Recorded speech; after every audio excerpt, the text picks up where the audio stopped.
Well shit, I now have to rewrite this script I have been procrastinating on for a good few days now, because events have decided to carry on without me, and I need to get with the times. God damn it. So in this video I will be looking into the older events that took place in this story, but only really to get my opinion out there and to provide some context to what has literally just happened in regards to Laura Loomer and Twitter. So anyway, on with the video. Laura Loomer, who is she? Well, for those of you who do not know who she is, let me tell you. She is, for want of a better word, an investigative journalist, right-wing pundit, and Jewish. Yes, she's very Jewish, and she wants everyone to know that she is Jewish.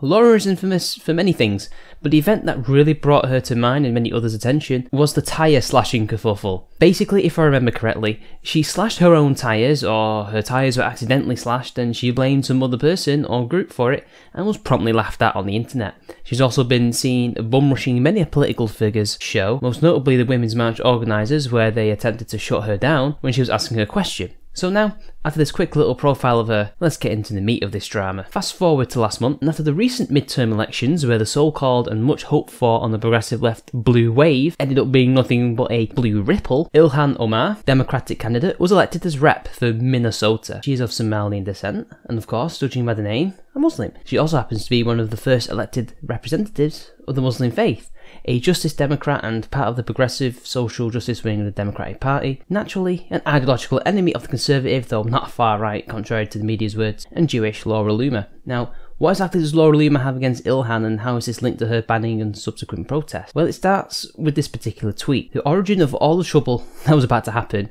and this is what Laura said. Isn't it ironic how the Twitter moment used to celebrate women, LGBTQ and minorities is a picture of Ilhan Omar. Ilhan is pro-Sharia, Ilhan is pro-FGM under Sharia, homosexuals are oppressed and killed, women are abused and forced to wear the hijab. Ilhan is anti-Jewish. This is what got Laura Loomer banned, and to be honest, it is a lot of things to accuse one person of, but is it really the case? Well, first we must look into these accusations and determine if Ilhan actually is pro-Sharia, pro-FGM and anti-Jewish. Now, in my research on accusations of being pro-Sharia law in general, could not find any evidence that could possibly prove beyond reasonable doubt that Omar is one of those types of Muslim. Nonetheless, that does not mean she does not hold these views, nor does it mean she holds them. Just, at the moment, it is unknown to me at the present time. Now, in regards to FGM, on the other hand, we have something that is, at the very least, in that grey area, so to speak. What Loomer is referring to when she accuses Omar of being pro-FGM was the recent debacle in Minnesota about FGM laws in the state. Basically, a law was proposed that would create an entirely new law that would be about FGM entirely, as opposed to a general law that they already had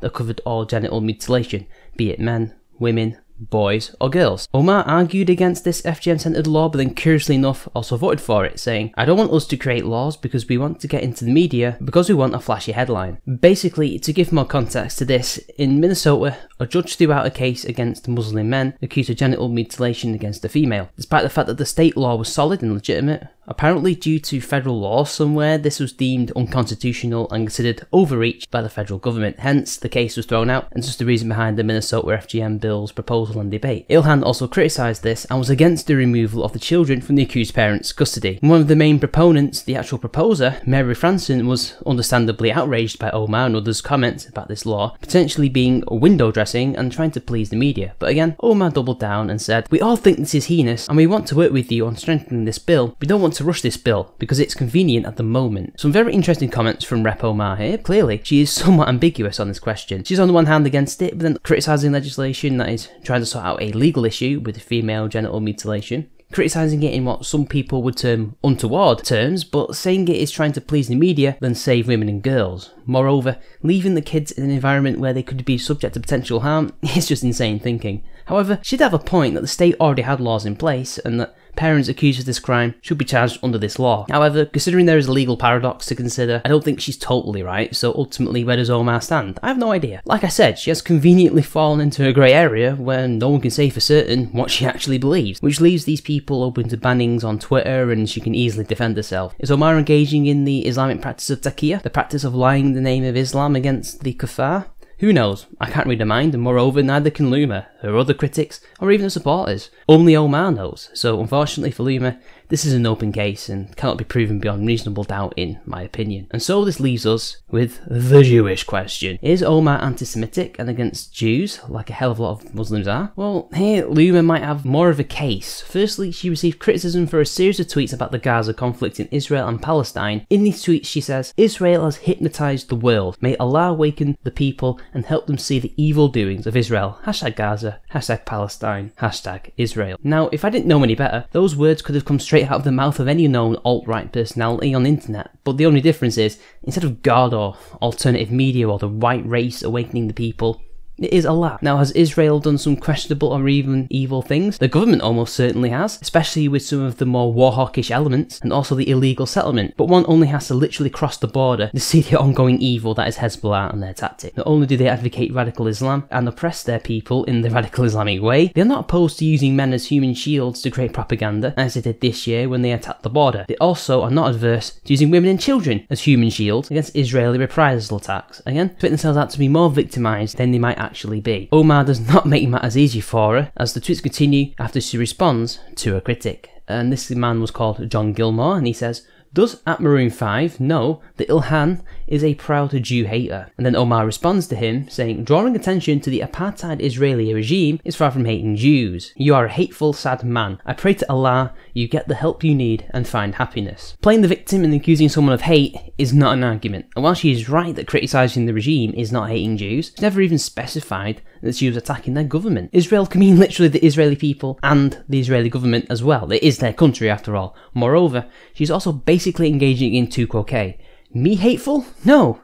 You hateful. Also, Israel is an apartheid state. Now, after discussing this question with some of my friends on Looker's old swamp server, rest in peace, one of the users did mention that orthodox elements in the country have been pushing a kind of apartheid. Whether or not it has been instituted, I do not know. But from what I do know, Gaza and the West Bank are not actually part of Israel, and Arab Israelis, be they Muslim, Christian, whatever, the same rights as their Israeli citizens. Are they segregated? Not legally. They definitely live within their own communities, but certainly not to the extent that they are ghettoised like in Western Europe. At least, not yet. So again, Omar is wrong here and gives further proof to Loomer's claim. Now that is just the juiciest bit. There is one other story that can add further weight to Loomer's accusations, and this was the exposing of Ilhan Omar's support of the BDS movement. Now, what is the BDS movement? Well, in their own words, they are the boycott, divestment, sanctions. BDS movement works to end international support for Israel's oppression of Palestinians and pressure Israel to comply with international law. So essentially this is an anti-Israel, hell if you want to be extreme and conspiratorial about it,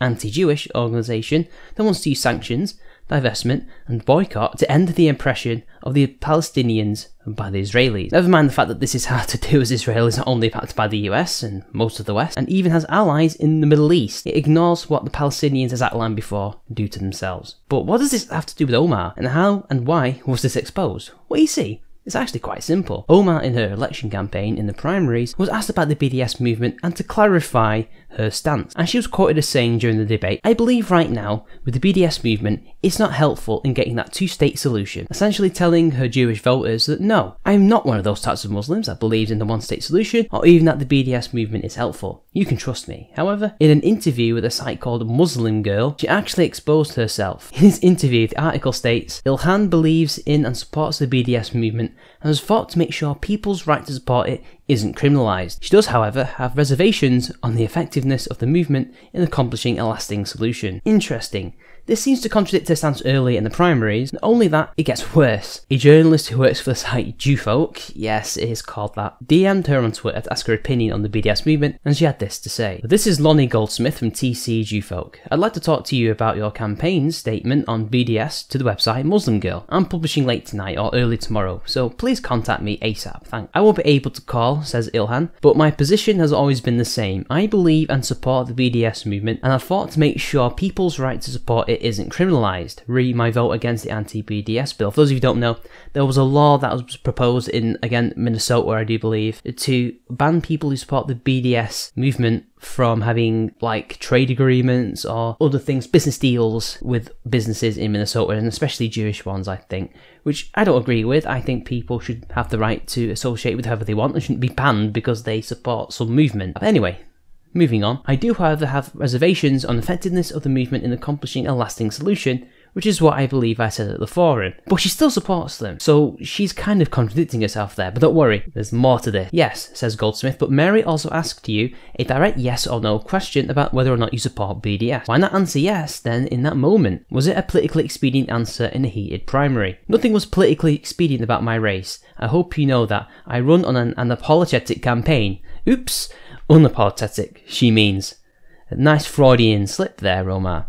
But then, why not answer yes to a direct question if you support BDS, Goldsmith asks again. It was a bigger question, and she didn't ask for a yes or no answer. She asked for your stance on it, which is a yes or no answer, in theory. But there you go. The contradiction is just in your face, but she still refuses to answer the question, like a good politician. Basically, Omar has taken a note out of the slimy politician's handbook, just like what Jeremy Corbyn did this year, by on the one hand talking a talk that appears pro-Jewish and incredibly pandering towards them in an effort to gain support and votes. But in practice, they either turn a blind eye to the rampant anti-Semitism in their own party, as well as support known anti-Semites or anti-Israel people and organisations a la Corbyn, or as in the case of Omar, simply lie about their associations and their beliefs to get votes. Does this mean that she hates the Jews and not just the Israeli government? I believe we can certainly point towards her having such views, and her holy book does strongly advocate this, and we do know that anti-Semites have used "we are simply anti-Israel, Israeli government / Zionist" as an excuse for bigotry, as well as using whataboutery to deflect criticism. So Loomer has a case on the anti-Semitism front, but again, the opposite can also be argued. But now,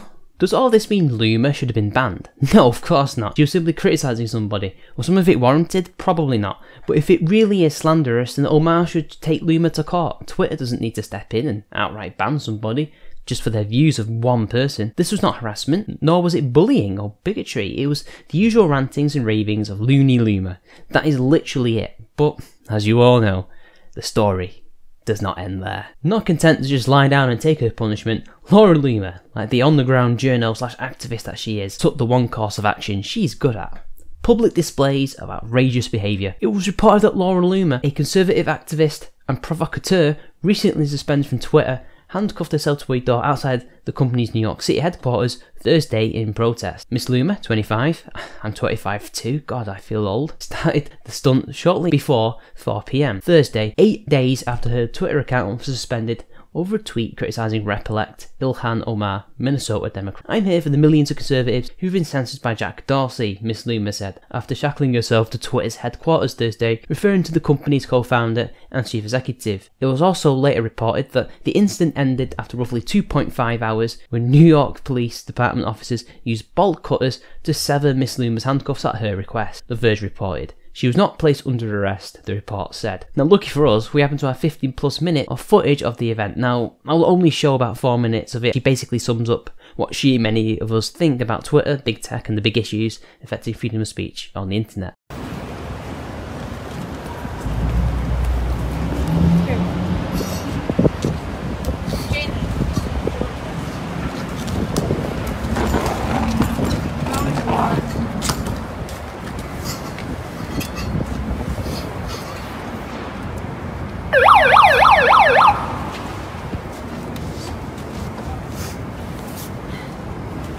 Hello, everybody.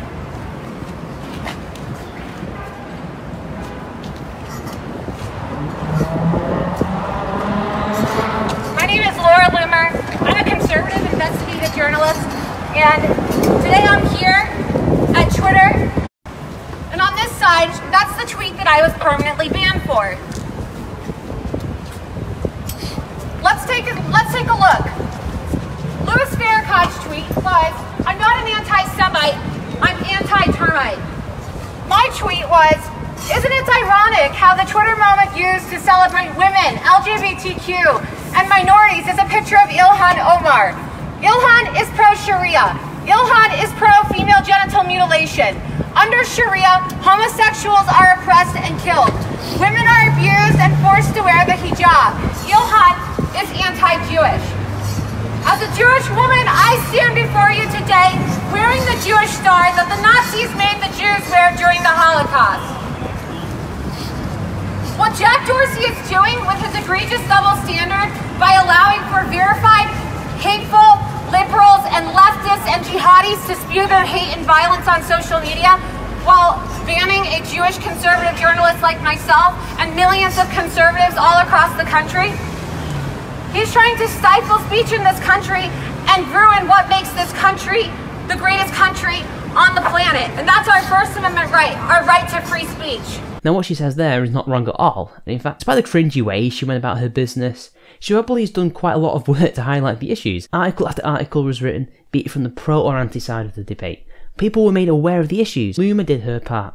In fact, she might have made such an impact that apparently Twitter stocks fell due to fears of a conservative exodus from the site. Allegedly, they fell by 4.3% according to Street. And the thing is, Laura Loomer is not the only conservative, nor even the only political voice that has been banned from Twitter, nor will she be the last. We will continue to see big tech, big politics, and big business do their utmost to ban and silence critical voices against their status quo. Laura Loomer may be many things, but she is a victim of censorship. What she did, cringy it may be, some of the other things in the past downright stupid, like interrupting Shakespeare in the park because she doesn't understand how things work in that organisation, pale into what she may have just done now by highlighting this free speech issue. In that, I can't really criticise her. I mean, I can definitely have reservations about her comments, Ilhan Omar, until I have more evidence, but as I said before, she did her part. It's been your boy, until next time, I'll see you all later.